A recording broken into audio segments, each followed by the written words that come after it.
I mean, I am not kidding. When you're a kid and you are walking to go to the pantry to get just a jar of tomatoes for your mom, and every hackle, every hair on your body goes boom. You were fine 2 seconds ago. Something's up. This is not your imagination. This is a change in electrical currents. This is something.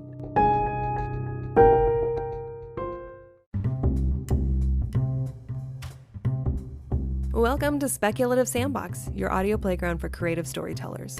My name is Vickie Lawn, and each episode, I and a guest will unpack a fiction trope with an eye for character development and narrative structures. Make sure to look for Speculative Sandbox on Instagram, TikTok, and Twitter, where you can join the conversation. Leave comments or questions, or let us know what other tropes we should cover. When the real world just doesn't cut it, let's get lost in a fictional one.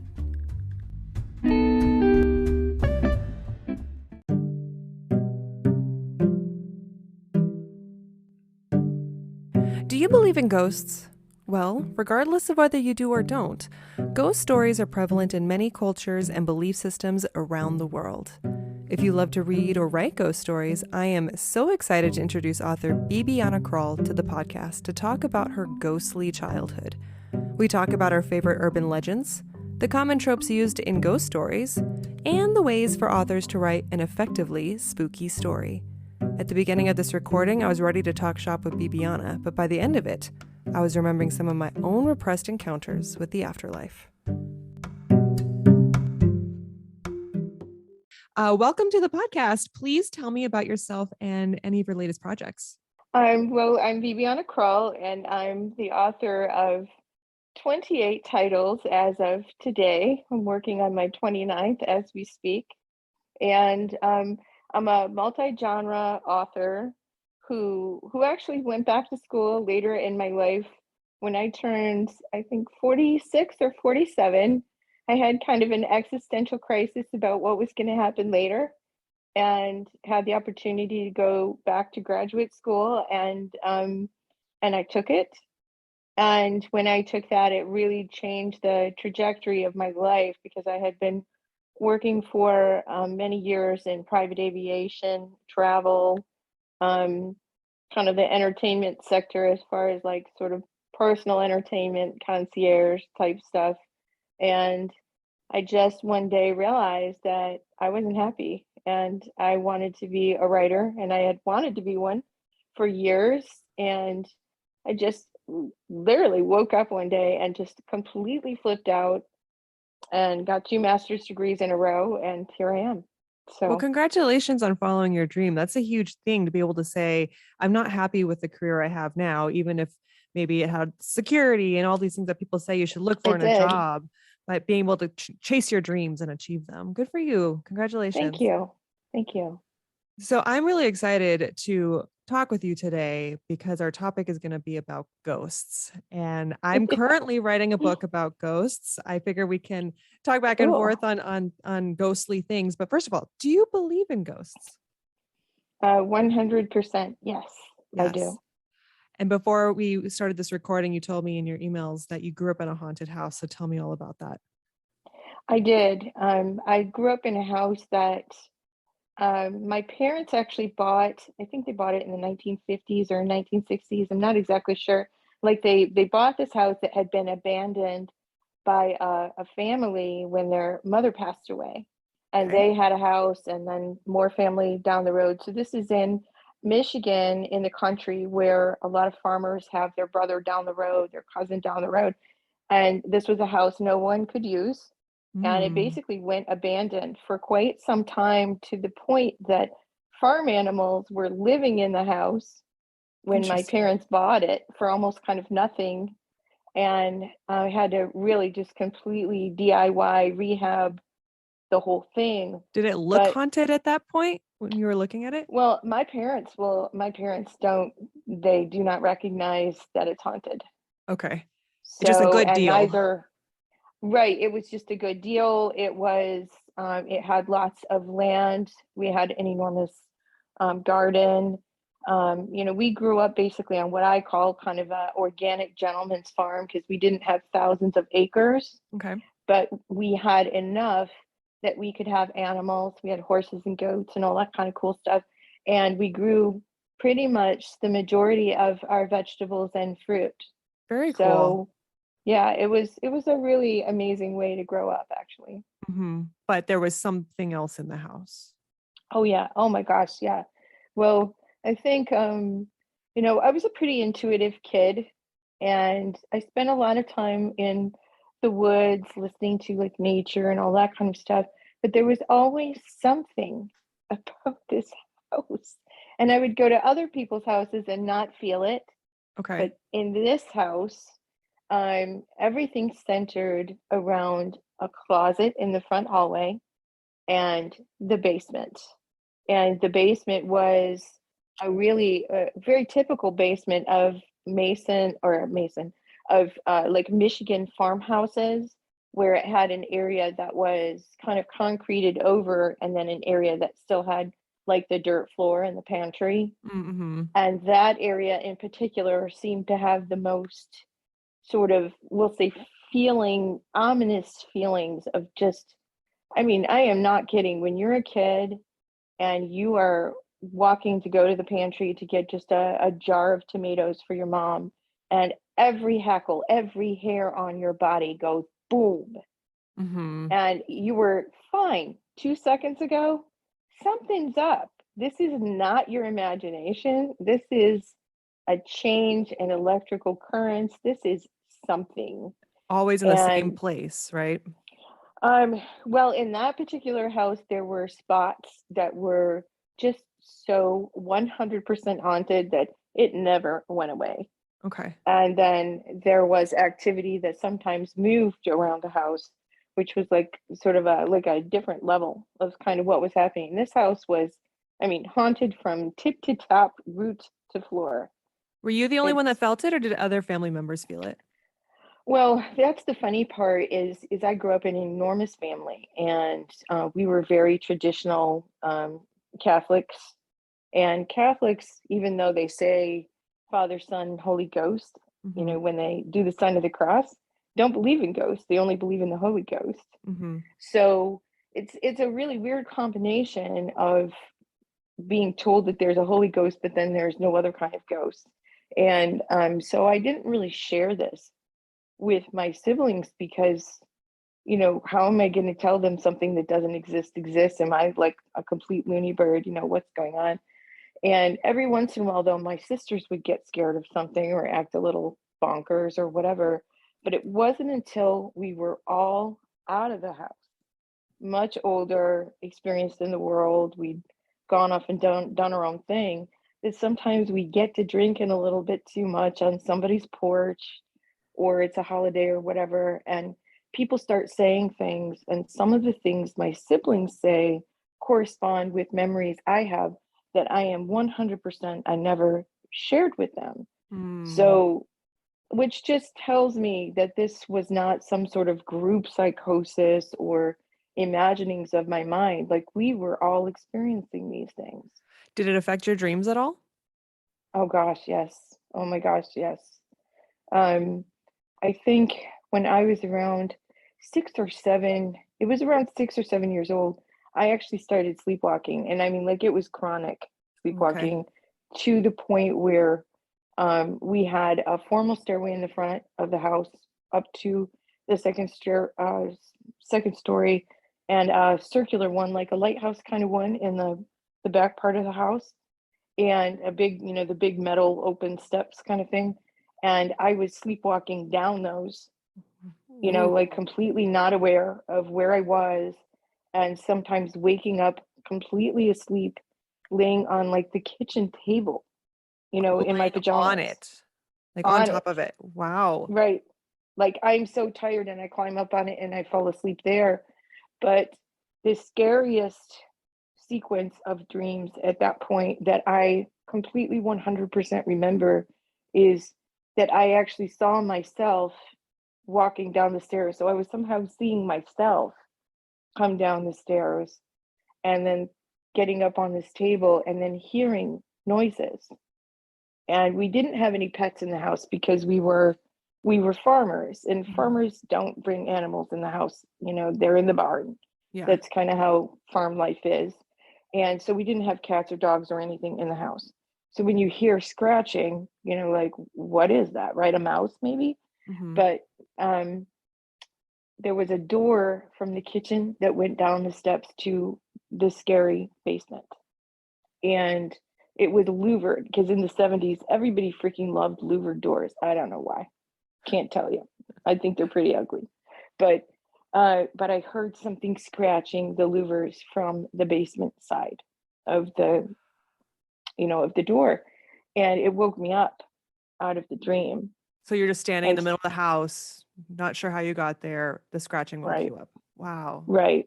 Creepy, like something with sharp, like it could have been a cat, a mouse, something sharp against the louvers. And so I remember walking up to the door and feeling very much in peril at this point, and something was on the other side of these louvers. And if I would have had the guts, which I did not, to actually bend down, if there was something there, I would have potentially been able to see it, you know, through those little slats in the louvers. But I was terrified. I was absolutely terrified of what it might be that I would see. And it stopped scratching, when I was standing in front of the door. And I just remember just feeling like, if it scratched one more time, or if the door shook or anything else happened, I would just drop dead. I stood there, and whatever it was that was on the other side stopped. And so it was like this sort of standoff, and I couldn't see what it was. And I don't know if it could see me or not. But finally, I just was, something in my head said run. And I just, like, everything activated, and I remember running up those circular stairs, just scared out of my wits, because something in my mind was like, it's not going to stand here forever. It's coming for you now. Oh, yeah. And Did my you ever tell your sisters, family that? Oh, sorry. Go ahead. I told my sisters, yeah, I told my sisters. My sisters had been mad at me for something day and had locked the bedroom door. Oh, no. So when I get to the top of the stairs and I can't get in the bedroom, I was hysterical at that point. And I remember running across, the the upstairs, just trying to find a door that was unlocked. And my parents' bedroom, thankfully, was not. And I went in their bedroom, and we have all these siblings, so we're not supposed to, like, bother our parents. And I'm just, like, sitting with my back, to the wall, closing the door, thinking, how is this stupid door going to protect me from whatever this is? And I remember my dad or my mom or somebody making, like, a funny noise, and then I must have fallen asleep, like, sitting on the floor, afraid that I would get in trouble for waking people up or being hysterical. I mean, we're talking about something that I had been told time and again wasn't even real. Hmm. How often do So, you take experiences like these and put them into your work? well, I still have very active dreams. Okay.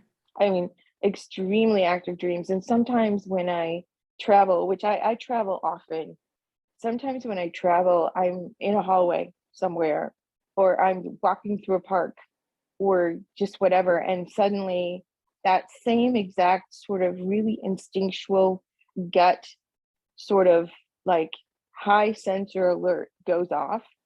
Okay. And I know I'm in the company of something like this, or somewhere where something occurred that's, sort of magnetically holding on to that energy. So I recognize it. I actually learned as a kid to recognize it. So now anywhere in the world that I go, very often, I'm aware of it, even if other people aren't aware of it. I can't necessarily see it, but I mean, like, my whole body goes into, like, super magneto mode, and I know, I just know. And I think it's because I trained myself to be super, super aware, because it wasn't humans I was worried about in this house. It was something else. Oh, creepy.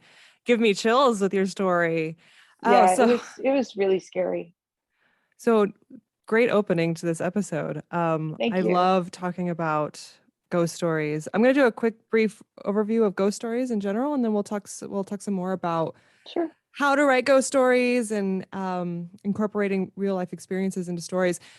So, one of the earliest ghost sightings was documented in the first century AD by Roman writer Pliny the Younger, who claimed to see the specter of an old man with chains haunting his house. And of course, there have been tons of ghost sightings probably before and ever since. We have some famous ones like Anne Boleyn wandering the Tower of London. She was beheaded by King Henry VIII. We also have over here in America, Benjamin Franklin's ghost was supposedly seen near the American Philosophical Society in Philadelphia back in the late 19th century. Abraham Lincoln is rumored to roam the White House. And then we have spectral armies that people claim to see on battlefields. And author Mark Twain is rumored to haunt the stairwell of one of his residencies. So, of course, there's this. This is mostly Western history I'm talking about, but there's a lot of ghost lore throughout all of the whole world. My particular favorite is Hungry Ghost Month in Asia, where they honor their ancestors and believe that they come back from the dead during Ghost Month. So, with all that being said, why do you think ghosts come back? I think different ghosts come back for different reasons. I think um the ghosts that or specters or spirits or whatever you want to call them, I think that they have different reasons for being here. I don't think that every ghost has unfinished business.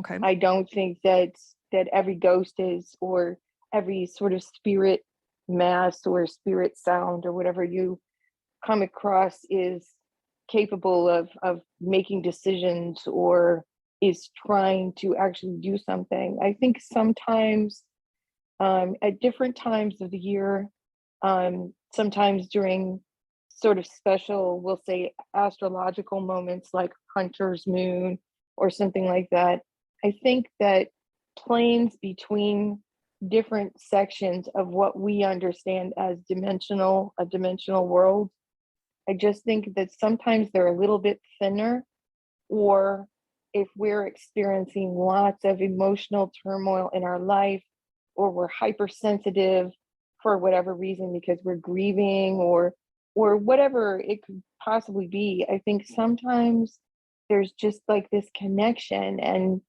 those connections are always spinning like a wheel all around us, and sometimes they kind of align like magnets, and for a moment or even for a longer period of time, there's almost like this sort of dual mirror effect where I'm on one side of the mirror and that whatever it is on the other side of it, and we're syncing for a very short time in this weird radio signal. Yeah, it's I like mean, the that's passing of realms. It's like you have the living yes, and the dead, yes, and it overlaps, and every now and then it crosses. yes, Interesting. absolutely. Do you think so? The book that I'm currently working on, I've been trying to explore different ways of looking at ghosts, and well, this is my fictional book theory for this specific project. But I envision when if ghosts are going to be interacting with people, my thought is they would have some sort of psychological reason for it, whether it's they are happy, like you're saying, it's like passage of realms and there's emotions attached to it. I always think about that, like if you're thinking of a loved one, do they feel it when you think of them, or is this ghost vengeful and they're hanging on to grudges just like we hold on to grudges to other people in our lives. And I always think if ghosts are harassing people, maybe they're carrying a lot of trauma. And just like how humans have to uh, heal from trauma, I always wonder if seances or all the current methods for contacting or communicating with ghosts ever attempt to explore those traumas in the same way you would explore those traumas with the living. That's my theory. I think it's actually a really amazing theory, and I when I was a little kid, I was scared to death of all of this, and I certainly couldn't just sit here and talk about it without like crying and being like all emotional and being just really terrified of everything because Mm, what's real, what's not real. what you know you're experiencing 100%, and everybody's telling you you're not. I mean, like, are you going to lose your mind somewhere in between those two things or what? Right. But as a teenager and then in my 20s, I started exploring what this all means a lot more.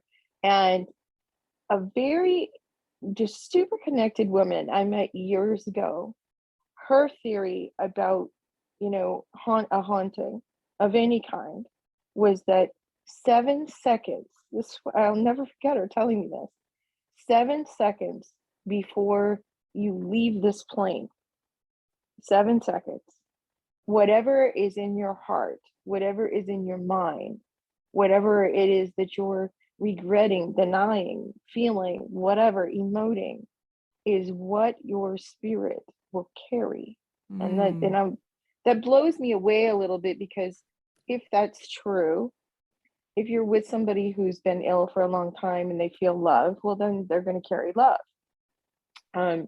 If you're with somebody who's some horrible, terrible human doing some horrible, terrible thing, and all that's in their mind is revenge and anger and carnage or whatever, that's what they'll carry, Mm-hmm. which would explain such a range of, we'll say, sort of sparkly Casper type, ghosts in lore versus this super terrifying, kind that try to shove people off widow swaps and things like that, so Mm-hmm. I don't know, maybe there's some merit to all of that. Yeah. Okay. So then what are your favorite ghost stories or urban legends? We'll go back and forth. I have a couple too. I was in Chicago, gosh, I don't know, 15 years ago, with a good friend, and we were staying in this hotel that was supposedly part of the network of like Al Capone's boys back in the day. And we were like, we're going to ride up and down the elevator. We're going to look for this ghost, whatever, because supposedly his Al Capone's ghost, is in like every building in Chicago, right? Mm-hmm. Um, but anyway, so we're in this elevator and the hotel's under construction because they're renovating. Suddenly, our stupid elevator goes haywire. And I mean, these elevators are probably from 1975, so it's not really shocking that the Mm-hmm. elevator is kind of, but anyway, it takes us all the way down into some freaking sub-level basement. You didn't ask And it it, to take you there. It just took you there? no, yes, Okay. yes. So we're in this sub-level basement. The door opens. It's pitch freaking black. I mean, pitch black. And I'm like, oh, hell no. Jamming the buttons. Like, you cannot see. You cannot see, like it's so dark. The dark almost has a vibration. It's so dark. Uh-huh. And and she's like, what is happening? I'm gonna get out. And I'm like, you are not getting out of this elevator. I do not know what's going on. And finally we got the door to close, but just as the door closed, I felt like we evaded something, Ooh. and I was just like, when we got up to like the lobby level, which was like level 5 or something from where we were, there was a guy working on the panel or whatever, and we were like, dude, this elevator just took us. And he's like, well, nobody's supposed to be down there. That's supposed to be security, whatever. And I said, but it opened. And he's like, no, there's no way. You need to show me. And I'm like, I am not getting back in this elevator for nothing. And my friend was like, let's do it. And I'm like, I think that we're okay right now, but if we go back down there, whatever was happening might like actually more of it happen. I'm not going. Mm-hmm. And she kind of like sort of, gave me this look like, oh, you're a scaredy cat. I'm like, no, dude, I'm not scared. I'm thinking that I know something's gonna happen and I don't want it to. So You got to listen to that gut instinct. right. So do what you want to do, but I'm gonna go have a beer and calm my nerves. Bye bye. My story is a little bit more, it's not as it's thrilling, but not as, I think, as scary, or it depends on your take and how you feel about this traditional scary game. When I was thinking about ghost stories or urban legends, I immediately thought of Bloody Mary. which is a game that many children play at sleepovers. You stand in front of a mirror with all the lights off, you hold a candle, and you chant Bloody Mary over and over and over. And there's some variations. If she doesn't show up right away in the reflection, you turn in circles. And if she does appear, I guess you're supposed to turn the light on and you're safe. There's other ones where you're supposed to chant Bloody Mary is free of me or whatever, because you don't want her to follow you out of the bathroom. All these very concerning. And I will say I participated in these kid rituals in my lifetime. And I always find it to be such an interesting experience because there's always the child doing the teaching and then the child doing the learning. And I was always in the position of learning. And these kids would tell such elaborate stories about it that, I mean, it would scare the pants off of me. And we never ever, I don't think we ever got so daring as to have a candle. We just stood in the dark. And so then we can't see anything in the mirror. Maybe that was by design. But yeah, that Right. is mine. And I did some research on it. And of course, there's plenty of theories on where Bloody Mary came from. My favorite is Queen Mary of England, Hmm. who burned like 300 dissenters at the stake during her 5-year reign back in 1553. So, yeah. Have you ever played that game? I've never played that, but we used to play light as a feather all the time, Okay. Yes. where you lay down on the floor and all of your friends put their fingers like under your arms and stuff, and you're supposed to like float up in the air. Yes. Did you ever So float? I never floated. Supposedly one of my friends did, but what's really crazy is the friend who said that who claimed that she was floating, somebody else actually claimed that the piano behind her was floating. Ooh. I didn't see it. I didn't Mhm. see it. But we were all being like, a little crazy or whatever. And I didn't see that, but there were some pretty strange things that went on in her house as well when I spent the night there a few times. And Mhm. you know, it got to the point for me at that particular house that I was just like, I can't spend the night here. I can come here in the daytime, but when you lay down and you dream and you're like in this very vulnerable kind of state, I was Mhm. like, I do not want to be in that state in this particular house. Now that I'm thinking about it, my childhood house had a couple funky things with it. It was it was built on, I don't know much about the Native American lore or mythologies, but it was built adjacent to a burial ground. And so by law, a lot of these areas need to be chained off for preservation. And so my Right. backyard happened to come right up against it. And I didn't really think much about it until neighbors started talking. And this is back in the 90s, people speculating on things.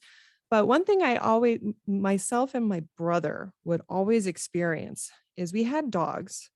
And oftentimes our dogs would bark at nothing, like nothing in the room, not like just nothing as a sound.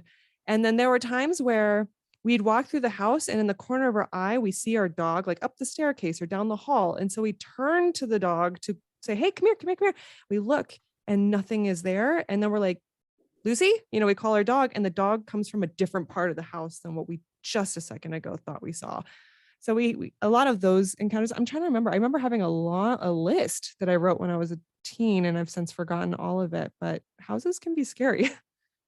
Yeah, they can. And if they have like sacred land, like what you're talking about, especially if the sacred land has been disturbed in any way or besmirched in any way, like the trees have been cut down or pavement has been, or even just, if you're not Native American and this is very sacred land as far as like people have been buried there and it's been blessed and it's got elders and all that kind of stuff, you're not even supposed to be walking over it if you're not part of that tribe. You're not supposed to be there, period. Oh, well, So, now I'm you remembering know, at nighttime, I was really scared of my room. I think one time I woke up and there was a dark shadow where my desk was. Like it was like the whole room was dark, but that corner was darker, if that makes I sense. I've seen that before. I know exactly what you're talking about. Okay, yeah, and but dark, like a mass, like a body mass was there. And Yeah. then every now and then I would hear like a loud wood, like a knock against my closet door, like not like something fell over, just like a knock. And I would like jolt awake I remember now it's all coming back to me. I was terrified of that closet in that side of my house. In my own Yeah, room. yeah, there's nothing more scary than being in like the pitch dark and actually seeing a black mass like what you're talking about peel out of the darkness with more form and density than night itself, Hmm. and to sort of shape shift or change. Sometimes I've seen masses like what you're talking about, sort of present themselves as a giant, but it's a skeleton, like completely skeleton, like a human skeleton, but it's a giant, like 7, 8 feet tall. I've seen it do things like that before, depending on the kind of places. Like when I was in Prague, uh, years ago, the hotel I stayed in, I didn't realize that it had been one of the hotels where officers stayed when Hitler basically took over the city, and lots of terrible people were staying there and lots of terrible things were going on because unfortunately it was looked upon as okay for these groups of, we'll say, elite officers to entertain themselves after they had basically scourged these cities. Mm. And I took a photograph from the third or fourth story that goes kind of down this opening where this enormous, elaborate Art Deco chandelier hung. And in one of the photographs is one of these forms. And I Wow. didn't know it until I got home, because this is like in the olden days when people didn't have instant digitized photographs. So, like 4 weeks later, when I got home from Europe or whatever, I developed all my pictures, and I was like, in love with all of the stained glass in this hotel. It was just beautiful. And so I was taking photos, but I kept feeling my hackles going up in the hallway and on the, you know, but I was just like, this is a really old city. Hmm. I didn't know the history of this particular place. But when I saw those, I was like, what? And it was, what was more terrifying is it was basically grasping the chain, looking down at me. And so it's like face, it's horrible, like sort of death mask faces, like looking at me. And it's like bony feet or whatever are still kind of hanging above the floor. So it's like this 3 or 4 story tall thing made, Oh, stitched basically of shadows. that's amazing that you're able to capture that. I captured the Oof. weirdest thing I ever captured would be in college. So this now, let's see, it would be mid 2000s. I was on the second floor, my shared apartment complex. I lived with three other women. And I just, on a whim, this is before smartphones and before it was even worth trying to take pictures on like a cell phone. Right. So you still had your own snap camera, digital camera. And I just remember like thinking on a whim, I'm like, I'm just going to take a picture of the window behind my computer screen real quick, make sure it works. It's nighttime. You're just looking at the glass. Took the picture, didn't think anything of it. And then as I'm scrolling back through it with my roommates, because we were looking at the photos from that evening, there's this weird blown out, weird refracted photo. And there's a very clear, like we all freaked out when we saw it. There's a face Ew. in the photo. And it disturbed us so badly. And mind you, this is a second floor window. It's a straight drop. There's no balcony right out it, that I immediately trashed it because it made me so uncomfortable looking at it. Whether or Right. not it was coincidence or not, it was just a scary experience. Yeah. And, a lot of people don't realize this, but maybe again, from my childhood experiences, I've realized that if you keep photographs like this in your phone and you email them to people or you post them on social media or whatever, there's energy in these photographs. Ooh. And the energy that whatever this is that made it manifest, capable of manifesting itself in your photograph, it's still there. and Mm. and I also feel like the more malevolent kind of energies are looking for more energy. So it's not wise to keep that on your phone. It's not wise to print it and put it up on your wall and study it. I mean, get it. You don't want to carry it with you. No, my first impulse was to get rid of it as fast as Yeah, possible. that was a smart one, a really smart one. So now that we've scared ourselves and each other, or maybe just me and our listeners, let's talk about ghost stories themselves. Okay. Tropes that commonly show up. I've looked up two that are my favorite. How many tropes do you want to talk about?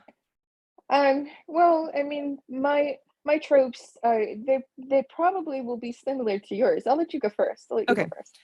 Okay, so my tropes were positive tropes. When I tried to look at what the roles were that ghosts play in stories, I mean, we can always talk about the ones that are there to haunt you and or hover Right. around you or just scare you when you take pictures outside your window. These ones are more positive. So I'll start with the ghosts that are there to warn the main character and help them. My favorite version of this right now is Mexican Gothic by Sylvia Moreno Garcia. There's gonna be little spoilers in this. Have you read this book yet? It's fantastic. Yes. Yeah, okay. Yes. It's a gothic horror, and the main character is invited to a house to check on the well-being of her family member.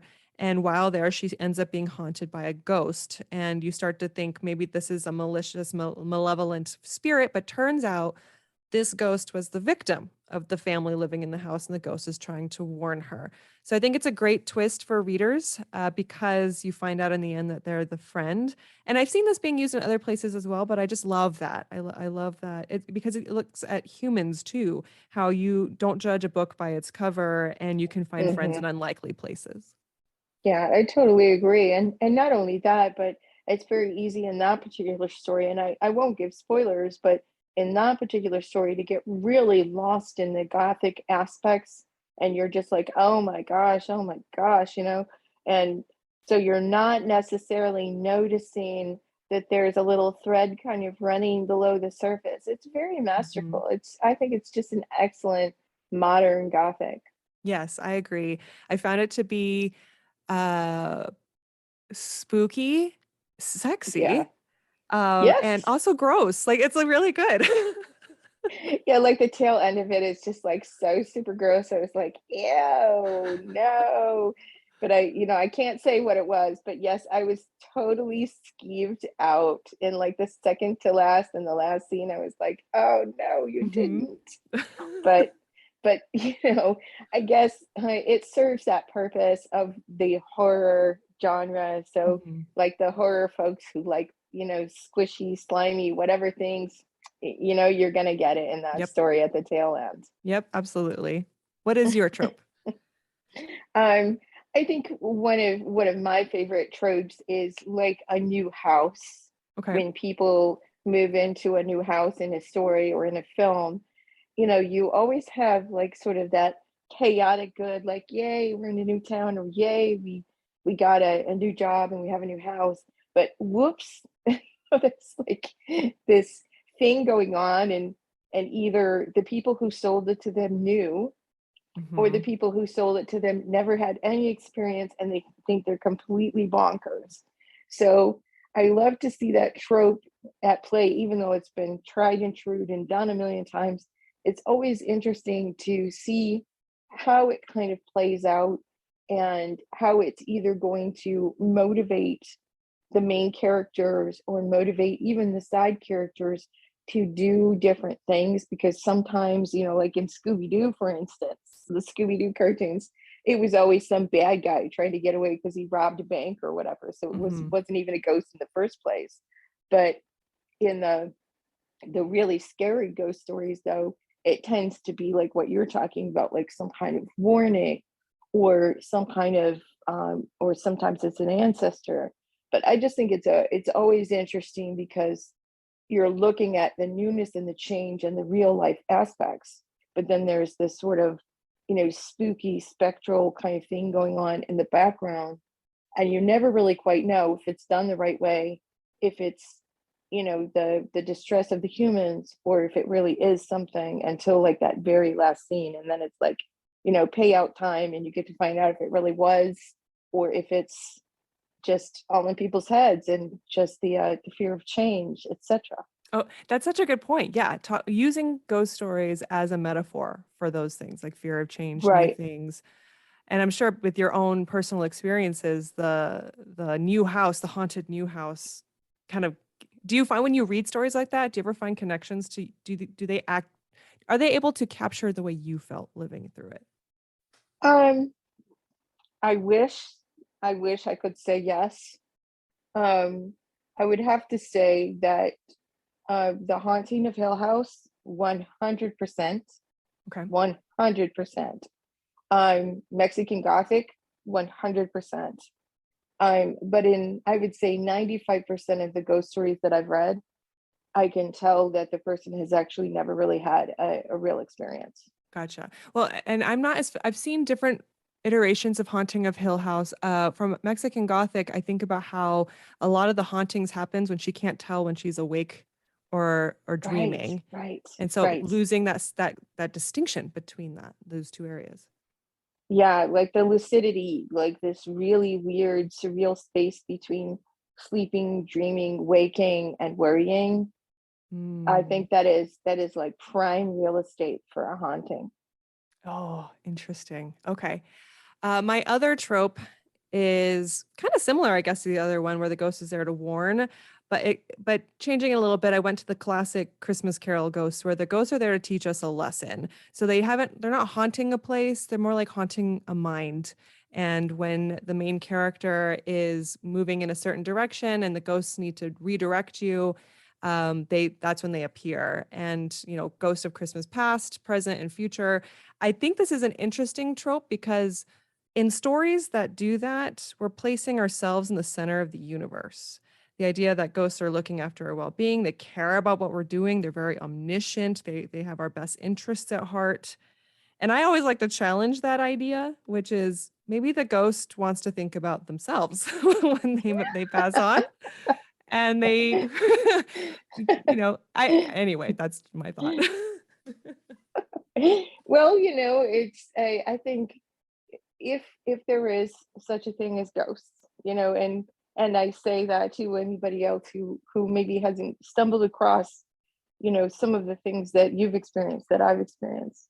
Um, I think it's important to just keep an open mind. So when something happens and you know that you're not under the influence, that you're not searching for it, and something in real time happens that you can't explain, that a logical person like me has to sit down and figure out what just happened, like piece it together. I think it's important for people to reason things out, but sometimes, unfortunately, um, there is no explanation that is going to fit within science, logic, religion, or even, we'll say, good company. Like you can't talk about this at a cocktail party, for instance, or whatever. But I think that kind of goes into another trope that I really like to see in stories. And within that trope, you have the troubled human who is an outsider, misfit, whatever. And the troubled human suddenly starts experiencing a troubled spirit somewhere in the woods that gives them advice, or somewhere in the library that helps them Mm, find the right page in a book, or whatever. So it could be benevolent or malevolent. You never really quite know. Again, because the human's troubled. So the question is this spirit aligning with them a troubled spirit, or is this a helpful spirit, or is this a malevolent spirit that's going to help shove them off the cliff? I mean, mm, so I like that, sort of in that idea of what you were saying of past, or past, present, future. It's kind of the same idea of past, present, future, except what it is reality, non-reality, good versus bad. If you can really say this is good, this is bad, when you're dealing with something that isn't human but might have human qualities. yeah. What you were saying earlier about how the idea that energy moves with objects, and Oh, it does. that instantly made me think of The Grudge, but I'm talking about the Japanese version. So The Grudge came out in America, like, I don't know, 15 years ago, with Sarah Michelle Gellar, but it was based off of the Japanese movie The Grudge. And what it was about was this spirit that if you went into the house or whatever, I'm going off of memory now, this is deep memory. The spirit, and you interact with the spirit will follow you. But if you try to, like, I don't know, make a phone call out to call for help, that thing will transfer through the phone call to the other person, the receiving end, and start haunting that. And so there's a lot of that made me watching that made me, I was thinking it was the first time when I realized, oh, it's like sentient. Like it doesn't just stay in the house, it will move out. And the way that the Japanese version of The Grudge filmed it, they're masterful horror storytellers. Oh And yeah. I couldn't sleep for a couple days after that, and it stuck with me for a couple of years after that. Just the Wow. idea that it will follow you. And then most recently, the movie It Follows is about a spirit that relentlessly pursues you, not running or anything, but walks until it murders you. And the way that you get rid of it is supposedly you're supposed to have sex with someone, and then it Mhm. passes on whatever that spirit is onto them. And so if you have sex with someone at a party and they don't tell you about it, it's a metaphor for HIV, right? For any sort of sexually Right. transmitted disease.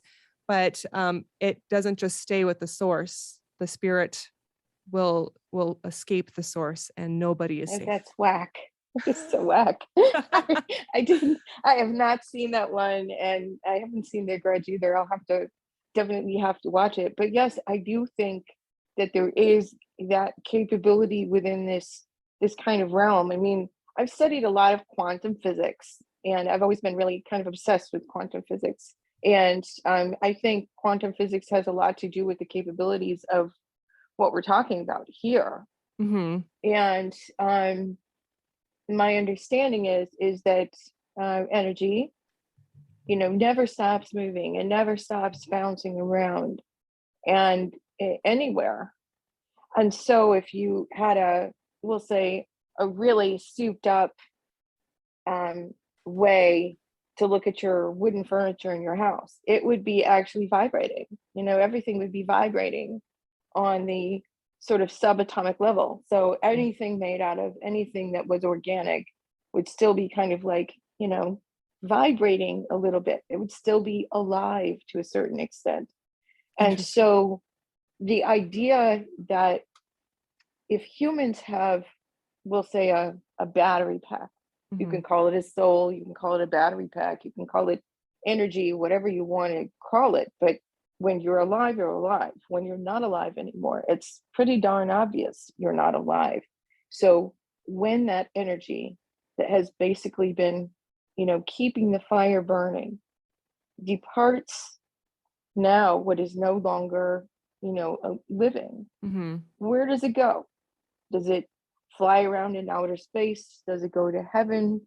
Does it, fit into like a little jar? Does it stay in your iPhone because you took so many selfies this year? Mm. Like, where does it go? So when I was studying quantum physics and really thinking about just quantum energy, the recipe to the universe mathematically, Fibonacci, all that kind of cool stuff, it really ties in to how I see spirits. It ties into how I view hauntings and the things that I've experienced myself.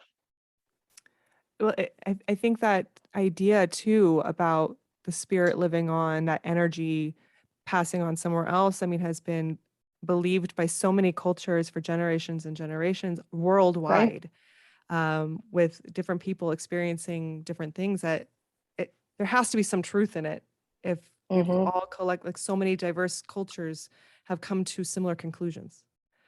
Okay, so Yeah, absolutely, go ahead. absolutely. And some people would argue that it's because people don't want to let go of their loved ones or whatever. Well, there are some loved ones, in all due respect, that people do want to let go of, Hmm. and they still have these stories. So, how do you explain that? I guess that's my question in the universe. As a writer, you mentioned earlier how some writers haven't been able to fully capture the experience of being haunted. You can tell that it's fictional. What's some advice that you have for writers, both thematically, structurally, that could help them when they're writing a ghost story? When you're writing anything, it doesn't even matter what it is, not just ghost stories, but when you're writing anything, you have to conceptualize where you want to go, but then you also have to research it to the point that you yourself have not become an expert, but you become open minded enough about the possibility of whatever this concept is that you could take that leap into the imaginary, or into the an area that maybe even scares you a little bit. Mm, And because they always say, write about what scares you, write, with blood, write with blah blah blah. To me, the most important thing is giving yourself enough information from what people say is real and also fictional. Like, surround yourself with both sides of that coin, as we'll say, the neutral party, and throw it in the blender, and see what your mind tells you, see what your heart tells you, and your own experiences tell you, and try to not sensationalize or even dramatize, but actually try to pull the little truth threads out of it and to implant them in a way that people are feeling that sort of authenticity behind it, like some sort of emotional connection to it. mhm. How important is it to like I I guess you can say there's the obvious thing that you can try to appeal to, which is the presence of something dead, but Right. how important is it to also appeal to other fears that you could probably even say that we're fearful of the living for? Yeah, I mean, I think, if that woman was correct, that told me, advised me that that last 7 seconds. So I guess in your story, whatever it is that's haunting, or the person that's haunted, or whatever, what would go through their mind? What would they be regretful? Would they be vengeful? Would they be sad? Would they completely 180 change who they were? What would happen in those last 7 seconds? And if you put that sort of authentic truth and power behind it, I think you've got a lot of character traits that would ring very, very authentically. I love that. That's great advice. Okay, well, at this point, I think we've answered all the thank you so much for answering all my questions. Is there anything that you would like to promote or have any final send-off messages? Well, I write a lot of ghost stories. So I have 28 titles on Amazon right now, but I would say that um, Corvus Hall, no, Corvus Hall, Troika, and I can't even think of Noble Jones are probably the closest to like really authentic, ghost stories that I've delivered so far. I don't necessarily try to scare people to death or whatever, but I'm putting actually some real life experiences into them. Mhm. And in Troika, especially, that particular story was came from a friend of mine who was very, very ill and started seeing this bizarre trio sitting on a bed in her hospital room across from her. And she shared all kinds of stuff with me about who she thought they were and what it was. And I'm just telling you that stuff. I don't really understand all of it. I just know that when you experience something like that and you put it into a story, you have to, at least that part of it, give it exactly, so almost word for word, how it was experienced, and you can build the rest around it. But if people are interested in me, that's great. I love to talk to people and be social. And my website is just my first and last name.com. So bibianakrall.com. And I love to meet new readers and new creatives. I love to hang out with other writers and artists. It's fun. That reminds me of a TikTok trend where a lot of public health professionals share stories of haunted hospitals. And apparently Really? it's very common. And you have like ambulance, people who work at paramedics in the ambulance, and you have people that, receive at emergency rooms. And they talk about one story that kind of chilled me to the bone. And you had what would happen is one professional would share the story, and then it would get stitched by another professional in a different hospital and say, yep, this sort of stuff happens here too. And this particular Oh, story is about a young girl that haunts the drop-off point of the ambulance. She's looking for her mom. And basically what happened ooh, is they both died there. And her ghost still happens to be there. And so another example is another story that was shared by a nurse was one, like a new nurse would notice something in the hallway of a darkened room and say, hey, there's a person in that room. And like, no, don't look at it. And she's like, why not? And she's like, you don't want to look at it, don't talk to it, don't go over there. And well, why? Well, the theory is, or the belief is, when people pass and their spirits stay behind, they're having difficulty passing on from right. their place of death. And if you talk to them, it'll keep them there. And you need to Hmm. encourage them to leave so you don't engage with them.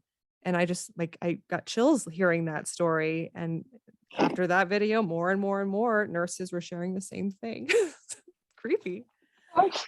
Yeah, I think that's great advice too, because often when I've come across what I would consider a troubled spirit, I usually say something like that. You don't belong here. This isn't your place.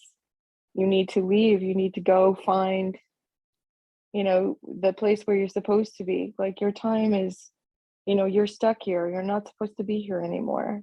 Mhm. And I don't know if it works. I don't know if it helps or not. But when you're dealing with like the gentle Casper types, I think it works pretty good. But when you're dealing with the other kind, um, it's probably best not to speak or engage, period. That's really good advice for dark triad personalities in the living where they want that attention. Right? Don't give it to them. Yeah, like don't even look like they're standing there doing scary things in the corner, whatever. I don't see you. I can't hear you. No, no, no. And Mhm. I'm sure it could get pretty antagonistic if it actually was happening in real life. But yeah, best advice is definitely like physical distance. Do not engage.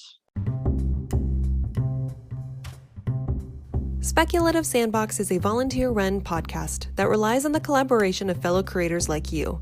Join the conversation and participate in fun polls and questionnaires on TikTok, Instagram, and Twitter. Interested in being in a future episode? Our DMs are open, or you can email speculativesandbox@gmail.com.